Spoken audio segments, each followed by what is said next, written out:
तो आजच्या क्लासमध्ये आपण मागच्या जे बळ आणि दाब,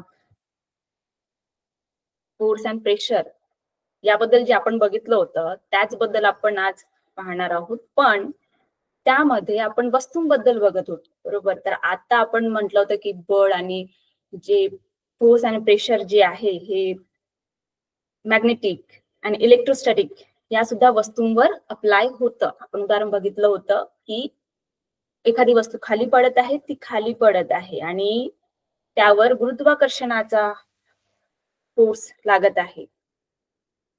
त्याचसारखं इलेक्ट्रोस्टॅटिक आणि मॅग्नेटिझम हे सुद्धा कसं काम करतंय त्याबद्दल आपण पाहणार आहोत. ठीक आहे, तर आजचा आपला नवीन लेसन आहे. सगळेजण एक्साइटेड आहात? आपण नवीन आपले पुस्तक पाहूया, काय काय आहे आपल्या लेसन मध्ये, काय दिलं आहे नेमकं त्याबद्दल बघूया. मग नंतर मी तुम्हाला पीपीटी दाखवते एकदम सोप्या भाषेमध्ये. पण एकदा आपलं बुक कडे लक्ष ठेवूया की नेमकं काय म्हणत आहेत. बघा, current, electricity and magnetism. Okay, तर आपण जे म्हटलं की करंट, इलेक्ट्रिसिटी नेमकं कसं काम करणार याबद्दल थोडं बेसिक सगळ्यांना माहिती आहे की जी वीज आहे आकाशातून कडकडते बघा, ती खाली येते, जमिनीवर येते आहे. तर तुम्ही कुठे कुठे वीज बघितली आहे तुमच्या लाईफ मध्ये, तुमच्या डेली लाईफ मध्ये कुठे कुठे वीजचा तुम्ही वापर करता? आणि समजा वीज नसली तर काय होणार, कुठे थांबणार तुम्ही? विचार करा. कारण आपण वीज जे चमकते किंवा आपण जे आपल्या घरी जे पंखा चालू होते, बल्ब चालू होत आहेत, त्याबद्दल आपण विचार केला तर आपल्याला समजेल की हा, ही वस्तू अशा अशा प्रकारे काम करते. तर तेच आपल्याला या धड्यामध्ये दिलेलं आहे एकदम अगदी सोप्या भाषेमध्ये. तर त्यांनी सगळ्यात अगोदर पहिली लाईन त्यांनी विचारली आहे, which constituents are present in an atom. तर तुम्हाला हे समजण्यासाठी आधी हे समजायचं आहे, तुम्हाला सगळ्यांना माहिती आहे, सगळ्यांनी शिकून घेतलेलं आहे या अगोदरच्या क्लासमध्ये की नेमकं ॲटम कसं काम करतं आणि ॲटम म्हणजे काय. पण तरी सुद्धा मी ढोबळ शब्दामध्ये सांगण्याचा प्रयत्न करते की ॲटम नेमकं काय. तर एखादी वस्तू बनलेली असते किंवा एखादी जीव, प्राणी, वस्तू, जे काही अस्तित्व आहे सध्या पृथ्वीवर, हे छोट्या छोट्या कणांपासून बनल्या, ॲटम पासून, त्याला ॲटम म्हणतात. जसं मी तुम्हाला उदाहरण दिलं होतं या कापसाचं.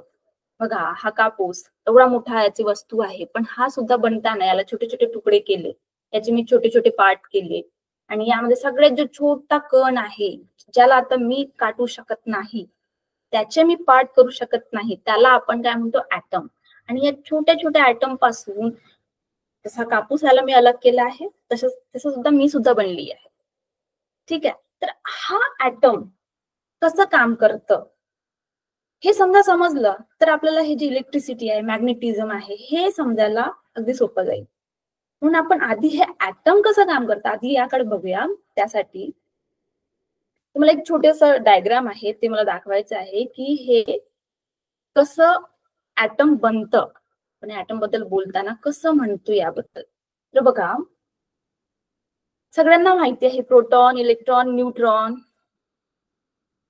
नसेल माहिती तरी सुद्धा आता लक्षात ठेवायचं की हा जो ॲटम मी म्हटला आहे, हा छोटा ॲटम हा कशापासून बनलेला असतं, प्रोटॉन, इलेक्ट्रॉन, न्यूट्रॉन. तर हे प्रोटॉन, इलेक्ट्रॉन, न्यूट्रॉन हे जे म्हणत आहे हे नेमकं काय सांगत आहे, तर एखादी जी वस्तू आहे, प्रत्येक वस्तूचा गुणधर्म वेगळा. जसा प्लास्टिकचा गुणधर्म वेगळा, प्लास्टिक पाण्यामध्ये बुडत नाही, तिचा स्वतःचा गुणधर्म आहे. पण खिडा किंवा दगड हा पाण्यामध्ये बुडतं, हा त्याचा गुणधर्म आहे. तर त्याचा जो ॲटम आहे, सगळ्यांची ॲटम वेगळी वेगळी आहेत, है ना. जसं आपलं डीएनए कसं वेगळं वेगळं असतं, ॲटम वेगळी वेगळी असतात. पण ह्या ॲटमचं बनावट जी आहे, प्रोटॉन, इलेक्ट्रॉन, न्यूट्रॉन, हे इथे तुम्हाला जे आकृतीमध्ये दिसत आहे या प्रकारे बनलेलं असतं. तर यामध्ये काय दिलंय यांनी, प्रोटॉन, आणि यांनी प्रोटॉन जे आहे आणि न्यूट्रॉन यामध्ये बघा त्यांनी कलर दिले आहेत. ठीक आहे, तर जे प्रोटॉन आहे त्यावर त्यांनी पॉझिटिव्ह आहे, पॉझिटिव्ह प्लस साइन दिला आहे. तर हे जे साईन आहे हे का बरं दिलं आहे बघा, हे लक्ष ठेवण्यासाठी तुम्ही एक साधा उदाहरण, जसं आपण हाताला हात घासला तर कसं गरम ऊर्जा निर्माण होते, तर काय होतं, हे जे ऍटम आहेत, हे जे कण आहेत, हे एकमेकाला घासली जातात आणि त्याचा रूपांतर, त्याचा रिझल्ट म्हणून काय येत आहे, उष्णता, गरमी. ठीक आहे. तर हे जे गरमी होत आहे, ही गरमी कशामुळे होत आहे, काहीतरी घासलं गेलं आहे, काहीतरी रगडलं गेलं आहे. ठीक आहे. तर याचा जो रिझल्ट आहे, याचा जो परिणाम आहे, हे आपल्याला उष्णतेमध्ये दिसत आहे. तर हे परिणाम दाखवताना ऍटम मध्ये आपण काय दाखवतो, की ऍटम मध्ये जे कण दिलेले आहेत, हे कण कशा प्रकारे रिझल्ट देत आहेत, कशा प्रकारे ते रिॲक्ट करत आहेत या घासण्याला. ठीक आहे, आपण त्याला छोट्या छोट्या पार्ट्स मध्ये आपण डिवाइड केला आता. तर ह्याला घासण्याला यांनी काय रिझल्ट दिला आहे बघा, त्यांनी पॉझिटिव्ह म्हटलं आहे, म्हणजे त्याच्यावर पॉझिटिव्ह चार्ज आहे आणि इलेक्ट्रॉनवर निगेटिव्ह चार्ज आहे, त्यांनी निगेटिव्ह त्यावर साइन दिला आहे. तर हा पॉझिटिव्ह आणि निगेटिव्ह चार्ज हे का बरं दिलाय त्यांनी, तर बघा, हे जे पॉझिटिव्ह आहे, आपण त्याला असं म्हणूया की त्याच्याकडे जास्त एनर्जी आहे आणि ती पकडून ठेवत आहे, कशाला, न्यूट्रॉनला. ठीक आहे. पण तुम्ही बघितलं असेल, चुंबकाचे जे दोन टोक असतात, समजा दोन चुंबक सारखी घेतली आणि त्याला एकत्र ठेवलं, तर एका बाजूने ते एकमेकाला आकर्षित करतं, पण दुसऱ्याच बाजूने त्याला सारख्याच बाजूने ठेवलं तर ते एकमेकाला ढकलतं. आणि चुंबक समजा बघितली आहे तर ते एकमेकाला ढकलतात. का बरं, तर जे सारखी पॉझिटिव्ह जे टोक असतात ती एकमेकाला ढकलतात बाजूला. म्हणून एक ऍटम कशाने बनलेला असतं, पॉझिटिव्ह आणि निगेटिव्ह दोघांनी. त्यामुळे काय होतंय, हा जो पॉझिटिव्ह, हा जो ही जी जागा दिसत आहे पॉझिटिव्ह कणांनी बनलेली, प्रोटॉन आणि हे इलेक्ट्रॉन, हे एकमेकाला आकर्षित करतात, म्हणून हे एकमेकाला घट्ट पकडून आहेत. ठीक आहे. तर यामध्ये हे जे आजूबाजूला हे जे इलेक्ट्रॉन्स दिसत आहेत, हे बाजूला सर्कल मध्ये आहेत, हे एकमेकाला पकडून नाही आहेत. पण हे आजूबाजूला हे जे सर्कल आहेत, इलेक्ट्रॉन्स हे जे आहेत, जेव्हा वीज वाहते, विजेचा जेव्हा वाहन होते, इलेक्ट्रिसिटी जेव्हा वाहते, त्यावेळेस प्रोटॉन आपल्या जागेवरून न हलता फक्त हे जे इलेक्ट्रॉन्स आहेत यांच्यामध्ये हालचाल होते. ठीक आहे, लक्षात ठेवायचं, कशामध्ये हालचाल होते, इलेक्ट्रॉन्स मध्ये. आणि कुणाची देवाणघेवाण होत असेल तर कुणाची होते, फक्त इलेक्ट्रॉन्सची.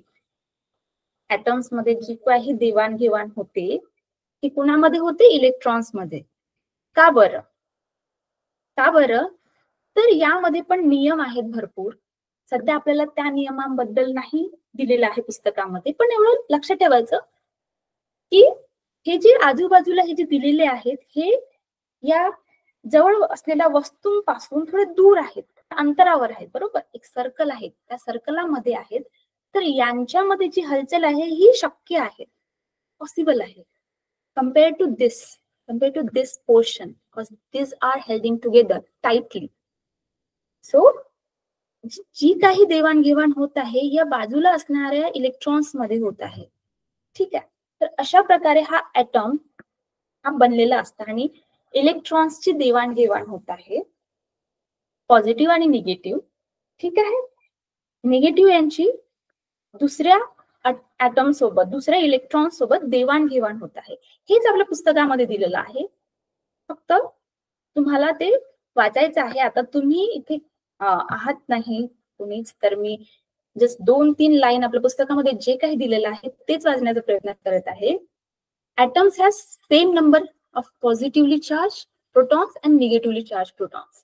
तर समजा एखाद्या ऍटम मध्ये 6 न्यूट्रॉन्स असणार तर 6 इलेक्ट्रॉन्स सुद्धा असणार, असं या लाईनचं म्हणणं आहे.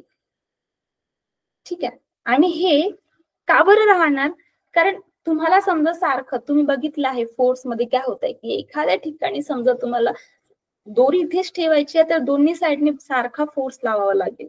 त्याच वेळेस इथे ताकद जी आहे इथेच दोरी राहणार, अन्यथा समजा एखाद्या बाजूने जास्त ताकद लागली तर हा भाग या साईडला ओढला जाईल. त्यामुळे तेच इथे अप्लाय होत आहे की जेवढे इलेक्ट्रॉन्स तेवढे प्रोटॉन्स, न्यूट्रॉन्स. ठीक आहे. तर जसं यांनी परत हे काय म्हणत आहे की object doesn't show any charge though its atom contain charge particles. ठीक आहे. कारण त्याचं काय, हे असं म्हणत आहे की एखादा जो ऑब्जेक्ट आहे त्यावर, जसं आता मी आहे, मी पण एक ऑब्जेक्ट म्हणून समजा मी विचार केला स्वतःला, तर माझ्यावर चार्ज पार्टिकल दिसत नाही. पण समजा मी यावर काही घासलं, जसं आपण उदाहरण पाहतो की मी केसाला कंगा घासला आणि जे कागद आहे त्याला लावण्याचा प्रयत्न केला तर कागद त्याला आपोआप चिपकतात. तर हा जो परिणाम आहे हे इलेक्ट्रिक चार्जमुळे, ते जे बाजूचे इलेक्ट्रॉन्स आहेत ते एकमेकाला घासली जात आहेत आणि त्याचा परिणाम ते दिसत आहे की ते त्या कागदाच्या तुकड्यांना आपल्याकडे ओढत आहे. ठीक आहे. तेच इथे यांनी म्हटलंय बघा, उदाहरण पण दिले आहेत यामध्ये की what will happen if glass rod is rubbed on a silk cloth? How do objects get charged? These are negatively charged. Moving negatively charged particles are the electrons. याला अंडरलाइन करून ठेवायचं. Moving negatively charged particles are the electrons. ज्यावेळेस electricity वाहते किंवा काही फेरबदल होत आहे त्यावेळेस काय मूव्ह होत आहे, फक्त इलेक्ट्रॉन्स. तर यांनी असंच आपल्या पहिल्या पॅराग्राफ मध्ये म्हटलं आहे, त्यांनी हा प्रश्न म्हटला आहे की can electricity can be made to flow like water flowing from higher to lower level. तर ह्यांचं असं म्हणणं आहे की ज्यासारखं पाणी समजा वरून खाली पडत आहे त्यासारखं जी इलेक्ट्रिसिटी आहे ही सुद्धा जास्त प्रेशर कडून, जास्त भागाकडून कमी भागाकडे वाहते. आपल्याला हे समजेल. जसं यांनी बघा समोर काय म्हटलंय त्यांनी, इलेक्ट्रिसिटी. मी आपल्या पीपीटी मध्ये अगदी सोप्या भाषेत लिहिलं आहे, आपल्या पीपीटी मध्ये तुम्हाला दिलं जाईल त्यावेळी तुम्ही त्याकडे बघा.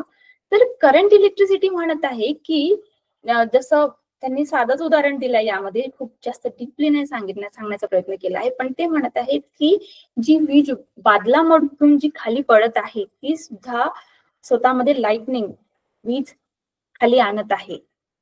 ठीक आहे. तर त्यांनी असं म्हटलं आहे की you are aware the current flowing through wires, electric bulb and equipment in house. ठीक आहे. तर ही जी करंट इलेक्ट्रिसिटी आहे ही या तारांमधून वाहत आहे. तर ही कशामधून, त्यांच्या बघा त्यांनी आतमध्ये जो तार आहे त्या तो तांब्याचा असते किंवा अल्युमिनियमचा असते. ठीक आहे. पण त्याला बाजूला जी भोवताल गुंडाळलेली जी पीत असते ती प्लास्टिकची असते. ती का बरं? बघा प्रश्न तुम्हालाच बघा, ती का बरं? तर तांब्यामधून वीज वाहते पण प्लास्टिक मधून वीज वाहू शकत नाही. बरोबर? तुम्ही बघा बऱ्याच ठिकाणी जिथे इलेक्ट्रिसिटीचा वापर केला जातो आहे तिथे तांब्यामध्ये किंवा अल्युमिनियम हे जे खनिज आहेत यांचा वापर केला जातो, पण प्लास्टिक किंवा लाकूड सुद्धा त्यामधून इलेक्ट्रिसिटी वाहत नाही. ठीक आहे. तर ते कारण त्यांच्यामध्ये जे इलेक्ट्रॉन्स आहेत हे विजेसोबत काम करत नाही. ते एकमेकाचे जे इलेक्ट्रॉन्स आहेत, आपण म्हटलं होतं ना की इलेक्ट्रॉन्स देवाणघेवाण करतात आणि त्यामुळे वीज वाहते वस्तूमधून. तर त्यामध्ये जे प्लास्टिक मध्ये जी वीजची देवाणघेवाण आहे ना ती बंद असते, कारण त्याचे जे इलेक्ट्रॉन्स आहेत हे विजेची देवाणघेवाण करायला तयार नसतात. ते तुम्हाला समोरच्या वर्गामध्ये लक्षात येणार तुम्हाला अजून समोर, पण सध्या मी तुम्हाला एक छोटंसं उदाहरण दिलं आहे. ठीक आहे. तर करंट इलेक्ट्रिसिटी म्हणजे जी आपल्या तारामधून विजेमध्ये बल्ब मध्ये वाहते ती, आणि ज्यामुळे आपला पंखा सुरू होतो. मग यांनी म्हटलंय इलेक्ट्रोस्टॅटिक पोटेन्शियल. तर यांनी पोटेन्शियल हा जो इलेक्ट्रोस्टॅटिक पोटेन्शियल हा जो वर्ड वापरला आहे, पोटेन्शियल म्हणजेच तुम्हाला लक्षात राहील, पोटेन्शियल म्हणजे त्याची स्वतःची क्षमता. इलेक्ट्रोस्टॅटिक विजेची क्षमता. ठीक आहे. तर ह्यांचं असं म्हणणं आहे की ज्यासारखं पाणी वरून खाली पडत आहे त्यासारखं वीज सुद्धा वरून म्हणजे जास्त दाबाकडून कमी दाबाकडे, स्वतःकडे त्याच्याकडे जास्त वीज असेल तर ती कमी भागाकडे जाणार, असं त्यांचं म्हणणं आहे. बघा, त्यांनी म्हटलं आहे की heat always flow from body at higher temperature to body at lower temperature. Similarly, there is a tendency of the positive charges flow from higher electric level point to the lower electric level point. Okay, this is the basic. हे electrostatic potential. Potential म्हटलं तर आपण म्हणतो ना, हा माझा potential आहे, मला हे जमतं, मला हे आवडतं, यामध्ये माझा पगडा आहे. तर हेच इलेक्ट्रोस्टॅटिक पोटेन्शियल म्हणजे त्यांचं हे की त्याची क्षमता काय आहे, higher level to lower level कडे जाण्याची. ठीक आहे. This electric level decided the direction of flow of charges called electrostatic potential. This is the definition. आता यांनी म्हटलं पोटेन्शियल डिफरन्स. तर पोटेन्शियल डिफरन्स यामध्ये डिफरन्स हा शब्द आलाय बस. तर त्यांना तेच म्हणायचं आहे की डिफरन्स म्हणजे हाय आणि लो डिफरन्स.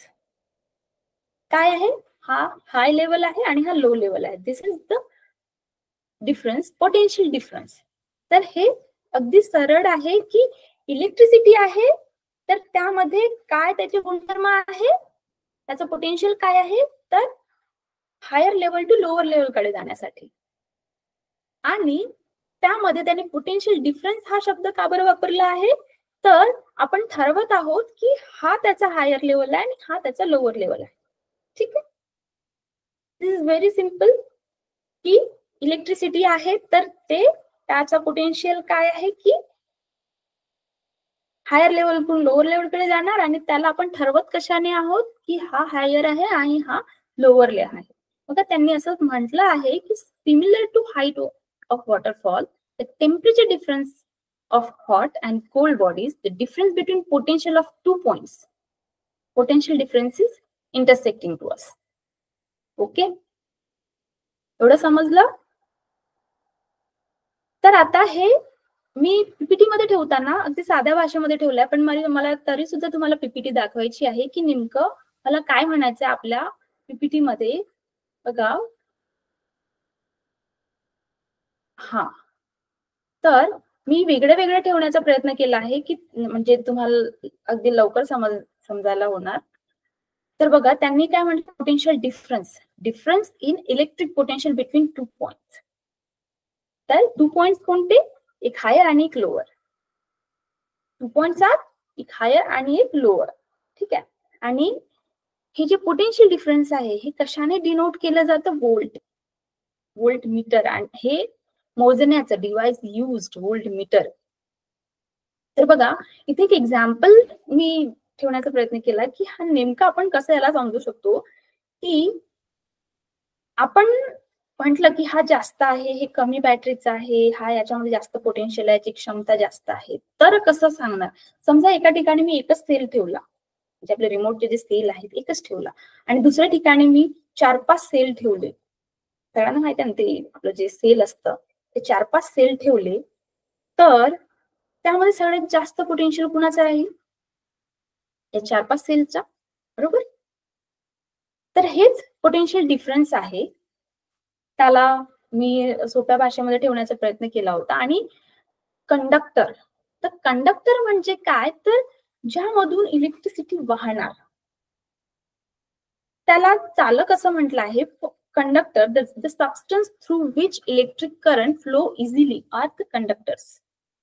आणि हे सांगण्याचा उद्देश म्हणजे काय, तर जसं मी म्हटलं की प्लास्टिक मधून विद्युत वाहन होऊ शकत नाही, पण जे लोखंड आहे, अल्युमिनियम आहे, तांबे, यामधून विद्युत वाहन होऊ शकते, इलेक्ट्रिसिटी पास होऊ शकते. म्हणून तांबे आणि ह्या सगळ्या, सिल्वर आहे, कॉपर आहे, हे कंडक्टर म्हणून वापरले जातात आणि प्लास्टिक म्हणून वापरला जात नाही. ठीक आहे. हा सांगण्याचा उद्देश की कंडक्टर नेमकं काय, की ज्यामधून इलेक्ट्रिक करंट पास होऊ शकतं. इलेक्ट्रिक करंट फ्लो होऊ शकते easily. The substance allow electrons, electric charges to move freely. ठीक आहे.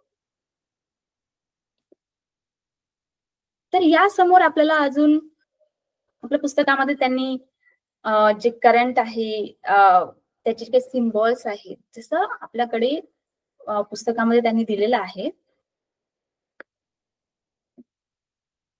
बघा. त्यांनी आपल्याला हा एक सर्किट दिलाय. सर्किट म्हणजे काय? सर्किट असा हा शब्द आला तर सर्किट म्हणजे काय नेमकं? तर जसं आपण आपल्याकडे लाईट आहे, बल्ब दिसत आहे, पण हे नेमकं कसं, आपण याला सर्किट मध्ये कसं मांडत आहोत? आपल्याकडे बल्ब आहे, आपण तर फक्त बटनच दाबत आहोत, आपल्या बोर्डवरची बटनच चालू बंद करत आहोत. पण ही जी बटन आहे हा सर्किट मध्ये मांडत असताना, हा जो इलेक्ट्रिक सर्किट इथे जे तुम्हाला दिसत आहे यामध्ये मांडत असताना तुम्ही इमॅजिन करा, मी सांगत आहे तुम्ही इमॅजिन करा, जसं आपल्या घराच्या बाजूला जी तार आहेत, खंबे आहेत, त्यावरून आपण वीज घेत आहोत. ठीक आहे. त्या विजेला आपल्या घरी लावत आहोत, आपल्याकडे मीटर आहे आणि त्या मीटरवरून आपण आपल्या घरच्या आतमध्ये सगळे वायर जोडत आहोत. मग एक वायर बल्बला जात आहे, मग तोच वायर बटनला येत आहे. तर हा जो सर्किट आहे, हा जो मोजमाप आहे, हे ठेवताना आपल्याला इथे दिलेलं आहे.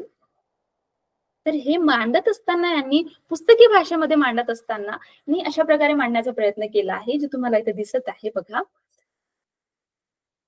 Take connecting copper wires and connect the circuit as shown in figure. ठीक आहे. तर तुम्हाला इथे दिसत आहे आणि त्यांनी म्हटलं आहे की हा जो वायर आहे त्यांनी फक्त यामध्ये बल्ब लावला आहे, त्याला त्यांनी काही वीज दिलेली नाहीये. त्यांनी फक्त बल्ब लावला, वायर जोडला आणि बघितलं की चालू होणार का. समजा तुमच्याकडे वीज आहे नाही, तुम्ही त्याला काही सेल लावत नाही आहात, जे आपली असतात ना बॅटरी सेल, ते लावत नाही आहात, तर बल्ब कसं जळणार? मग त्यांनी काय केलंय आता बघा, हे लावलं आहे काय, बॅटरी सेल लावला आहे यांनी. तर ह्यांचं असं म्हणणं आहे की now it will be realise from glowing of the bulb that current is flowing in circuit. ठीक आहे. आता त्यांनी इथे बॅटरी लावली आहे तर बल्ब जळत आहे. मग म्हणत आहे की electrons in the wire flow due to potential difference between the two ends of the dry cell. तर यांनी हा जो ड्राय सेल हा जो म्हटला आहे, हे ड्राय सेल म्हणजे काय, तर आपल्या जे घडीमध्ये जे दरवाज्यावर जी घडी लागलेली असते ना, ती मोठी घडी, त्याला ड्राय सेल जे असतात सेल, आणि रिमोटला सुद्धा जी सेल असतात ते आहेत आपले ड्राय सेल. त्यांनी याला ड्राय सेल असं म्हटलं आहे, आपण त्याला फक्त सेल म्हणतो. ठीक आहे. तर त्यांनी हे इथे हा ड्राय सेल जोडला आहे आणि बघा यांनी ही जी छोटी लाईन आहे याला निगेटिव्ह दिलेला आहे चार्ज आणि याला पॉझिटिव्ह चार्ज दिला आहे. तर नेहमी लक्षात ठेवायचं, जी लांबट असते लाईन ती पॉझिटिव्ह चार्जची असते आणि ही नेहमी पॉझिटिव्ह कडून वाहत असते. कोणाकडे? निगेटिव्ह कडे. बघा इथे तुम्हाला ॲरो दिसत आहेत, ही ॲरो खूप महत्वाची आहेत सर्किट मध्ये, की कोणत्या साईडने तुमचा इलेक्ट्रिक करंट वाहत आहे, पॉझिटिव्ह टू निगेटिव्ह. पण आता समजा मी तुम्हाला आता सांगत आहे, तुम्हाला आताच्या क्लासमध्ये नाही, ज्यावेळेस खूप समोर जाणार त्यावेळेस हे तुम्हाला दिलं जाईल आणि त्यावेळेस कॅल्क्युलेशन जी असतात ती या पद्धतीने केली जातात.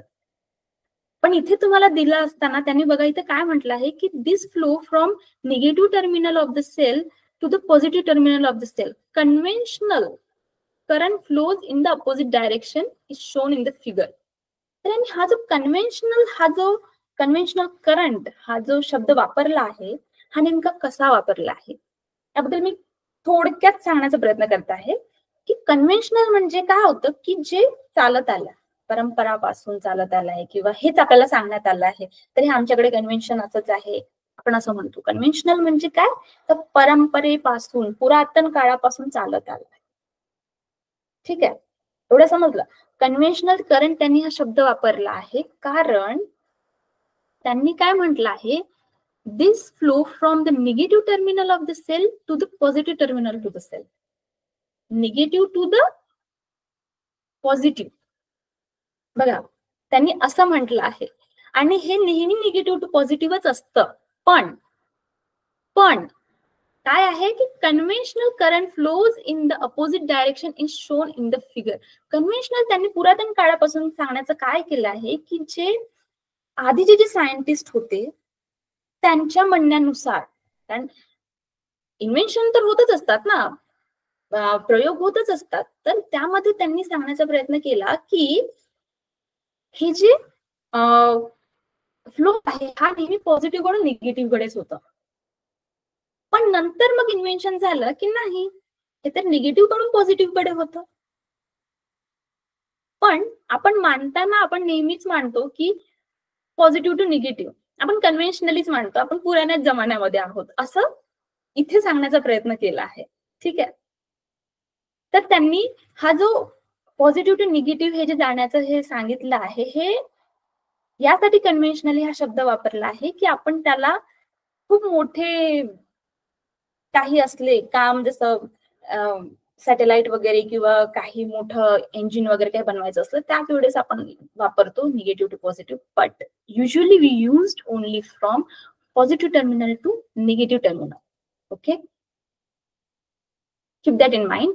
आणि समजा हे तुम्हाला कन्फ्युजन काही असेल तर फक्त या लाईनला अंडरलाईन करून ठेवायचं, काय की current flows in the opposite direction and shows in the figure by sine and arrow.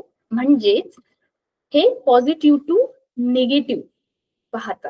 ठीक आहे, करंट नेहमी पॉझिटिव्ह टू निगेटिव्ह वाहतं आणि त्याचा एरो सुद्धा तुम्हाला इथे दाखवलेलं आहे. ठीक आहे. मग त्यांनी म्हटलं की there is no current as there is no potential difference in the absence of any cell. तर त्यांचं म्हणणं आहे की यामध्ये, या आकृतीमध्ये 4A मध्ये जे बल आहेत ते आपोआप जडलेले नाही आहे, त्याला काहीतरी ड्राय सेल किंवा सेलचा वापर करून त्याला जाळण्याचा प्रयत्न केला आहे, बल सुरू करण्याचा प्रयत्न केला आहे. तर त्यासाठी आपल्याला पोटेन्शियल म्हणून काय वापरला आपण, त्याची क्षमता म्हणून सेल, ड्राय सेलचा वापर केला आहे. ठीक आहे. तर बघा मी आपल्या जे पीपीटी मध्ये जे आहे छोटासा ड्राय सेल तिथे ठेवण्याचा प्रयत्न केला आहे. तर हे जे आपल्या पुस्तकामध्ये पण आपल्याला समोर दिलं आहे ड्राय सेलची जी काही प्रतिमा आहे किंवा त्याबद्दल काय काय चेंजेस होतात त्याबद्दल दिलेलं आहे. तर त्यासाठी आपण पाहूया. पण आधी यांनी आपल्या पुस्तकामध्ये काय दिलेलं आहे, तर करंट नेमकं काय त्याबद्दल दिले आहे की ह्यामध्ये करंट हे वाहतं, किती प्रमाणात वाहतं आणि त्याचं युनिट म्हणून काय आपण वापरतो यासाठी त्यांनी दिलेलं आहे. बघा त्यांचं काय म्हणणं आहे की we have seen that electric current is produced due to flow of charge particles. बरोबर. तर त्यांनी काय म्हटलं, आता हे किती प्रमाणात एका वेगावरून किती वेळेमध्ये जात आहे त्यासाठी त्यांनी युनिट दिलेलं आहे. आणि त्यांनी म्हटलं आहे की 1 wire in second can be called unit current. Electrical charge flowing through a wire in 1 second can be called a unit current. Unit current म्हणजे त्यांना असं म्हणायचं आहे, जसं आपण साध्या भाषेमध्ये म्हणतो ना की मी या बसमध्ये बसले आणि मी अर्ध्या तासात कुठेतरी पोहोचले, है ना. आपण कुठचं अंतर काढत असताना कुठे गेल्याचा आणि त्याची वेळेमध्ये, तर त्यासारखंच किती वेळेमध्ये किती अंतर त्यांनी कापला त्यासारखंच त्यांनी सांगण्याचा प्रयत्न केला आहे की एखाद्या तारेमधून हा जो करंट आहे हा फ्लो होत आहे, तर एका सेकंदामधून हा करंट किती फ्लो होत आहे आणि त्याने किती अंतर काढलं आहे. ठीक आहे. तर हेच त्यांनी सांगण्याचा प्रयत्न केला आहे. म्हणून त्यांनी त्याचा जो मापक आहे हे काय ठेवलं आहे, 1 unit flow of electric charge through a conductor, आणि त्याला मापक युनिट म्हणून काय ठेवलं, अँपियर. आणि continue flow of charges requires a close circuit and potential difference battery cell. हा इलेक्ट्रिक करंट त्यांनी दाखवलाय. ठीक आहे. मग त्यांचं असं म्हणणं आहे की हा जो एसआय युनिट आहे कुलॉम्ब पर सेकंड, हा ए जसं तुम्हाला दिसत आहे इथे हा ए, याने याला डिनोट केलं असतं, ठीक आहे, एम्पियर, एम्पियर असं म्हटलं आहे. आणि हा जो एम्पियर आहे हा कुलोम चार्ज, हा जो चार्ज आहेत, आपण ज्या इलेक्ट्रॉन चार्जेस बद्दल बोलत आहोत, निगेटिव्ह इलेक्ट्रॉन चार्जेस बद्दल, त्या चार्ज बद्दलच आपण बोलत आहोत. तर हा जो चार्ज आहे हे एक चार्ज एकच सेकंदामध्ये 1 युनिट करंट पास करत आहे, ठीक आहे, असं याचं म्हणणं आहे. आणि हे स्केलर क्वांटिटी आहे. तुम्हाला सगळ्यांना मी सांगितलं आहे की स्केलर क्वांटिटी आहे, तर यामध्ये काय फक्त मॅग्निट्यूड आहे, डायरेक्शन नाही, म्हणून ही स्केलर क्वांटिटी आहे. ओके, एवढं समजलं आहे. त्यानंतर आपण काय पाहणार आहोत, काही प्रश्न असल्यास मला तुम्ही विचारायची, ठीक आहे. आपण पाहणार आहोत इलेक्ट्रिक सेल, ड्राय सेल. तर हे सेल आहे, हे इलेक्ट्रिक सेल म्हणजे बघा यांनी काय म्हटलं आहे, फक्त इलेक्ट्रिक सेल हा शब्द का बरं वापरला आहे, की हा एक सोर्स आहे. बघा, a source is required to produce a uniform flow of unit charges in circuit, म्हणून यांनी याला इलेक्ट्रिक सेल असा शब्द दिला आहे. इलेक्ट्रिक सेल म्हणजे फक्त एक स्त्रोत, सोर्स, ज्यामधून आपण जे चार्जेस आहेत आपण घेऊ शकतो आणि त्यामधून आपण इलेक्ट्रिसिटी मिळवू शकतो, ठीक आहे. तर यांनी असं म्हटलं आहे की various type of electric cells are available today. तर हे जे इलेक्ट्रिक सेल्स आपल्याकडे जे काही अवेलेबल आहेत, ड्राय सेल झालं, बॅटरी झालं, तर हे आपण आपल्या समोरच्या भागामध्ये पाहूयात. म्हणूनच त्यांनी म्हटलं आहे की the main function of various electric cells is to maintain a constant potential difference between two terminal. तर ह्यांचं मेन फंक्शन काय आहे, to maintain a constant potential difference. समजा एक इलेक्ट्रिक सेल असेल तर कमी चार्जेस देणार, कमी इलेक्ट्रिसिटी देणार. पण समजा मोठी बॅटरी असेल, जसं आपल्या लग्नामध्ये वगैरे आपण मोठ्या बॅटरीचा वापर करत आहोत, तर सगळ्यात जास्त चार्जेस इलेक्ट्रिसिटी प्रोव्हाइड करणार, ठीक आहे. म्हणून त्यांनी म्हटलं आहे की the main function of various electric cells is to maintain constant potential difference in two terminals. Electric cells work on electric charges to maintain constant potential difference, about which you will learn later. तर आपण त्यामध्ये बघूया. त्यांनी सगळ्यात अगोदर पहिला उदाहरण त्यांनी काय दिलं आहे, ड्राय सेल. आणि ड्राय सेल म्हणजे त्यांनी बघा इथे हा जो ही जी तुम्हाला आकृती दिसत आहे ही नेमकी कशा कशाने बनलेली आहे हे तुम्हाला इथे दिलेलं आहे. पण त्या अगोदर मला फक्त सांगायचं आहे की याचा उपयोग, सांगण्यामागचा उद्देश हा की आपण जे वापरतो आपल्या जे डेली लाईफ मध्ये सेल्स जे वापरतो, बॅटरी म्हणून जे काही वापरतो, किंवा आपण आपल्याकडे जे लाईट्स असतात मोठी, त्यांचा वापर त्यांनी एका छोट्या सेल्स पासून सांगितलेला आहे. तर त्यामध्ये त्यांनी याची आकृती काढण्याचा प्रयत्न केला आहे आणि सांगण्याचा प्रयत्न केला आहे. हे आपल्याला पेपरमध्ये सुद्धा येतं, हे नेमकं काम कसं करत आहे, ठीक आहे.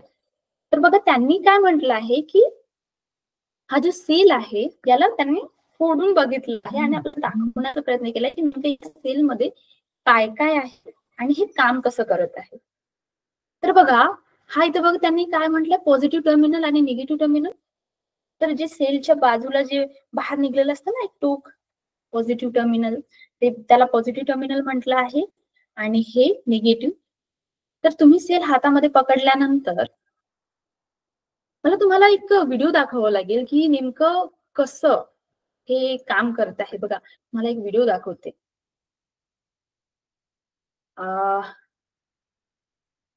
एक मिनिट हा.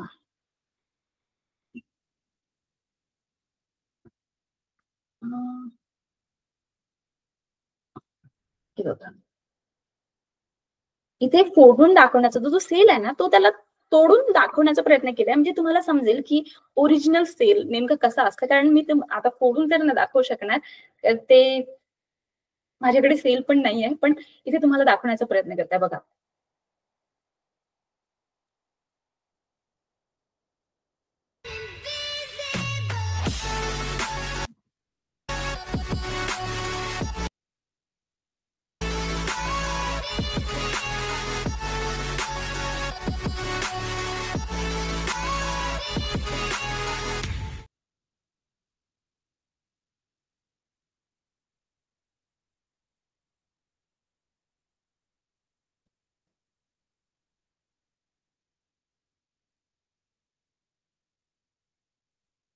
तर हा जो त्यांनी जो भाग दाखवला आहे याबद्दल सारखं सेम आपल्या पुस्तकामध्ये दिलेलं आहे की हा सेल नेमकं काम कसं करत आहे.